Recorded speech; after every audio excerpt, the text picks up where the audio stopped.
Last week, firefighters battled a blaze that gutted the Masonic Lodge in Greenville. The building contained nearly 100 years of history that community members are now trying to preserve. Keenan Mills reports. Luke Muzzy has been a Greenville resident his whole life. It was a shock to learn a piece of the town he's always known was engulfed in flames. You just thought it would always be here.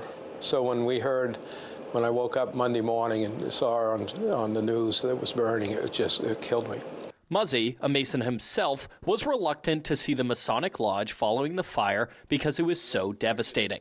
What he found when he arrived was the building in nearly 100 years of history inside, covered in ice.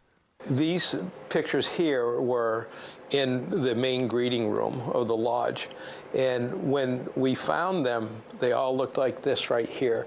Muzzy says the water sprayed on the fire turned to ice almost immediately, which essentially worked as a shield for many of the artifacts. Those include portraits of Lewis and Knotts, one of the first Masons in the area, and Arthur Crafts, who built and gifted the lodge, but also many books, including a dedicated Bible to the lodge and general Masonry textbooks.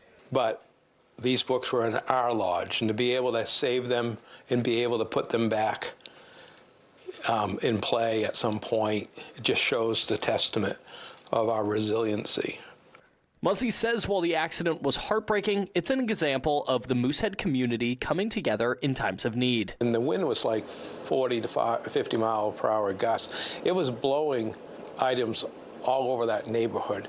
And over the past week, people have been picking up items that were not totally burned and bringing them into us. Muzzy and the Moosehead Historical Society are asking former Masons and the general community to bring in any artifacts associated with the lodge so they can be digitized. Keenan Mills, WABI News, Greenville.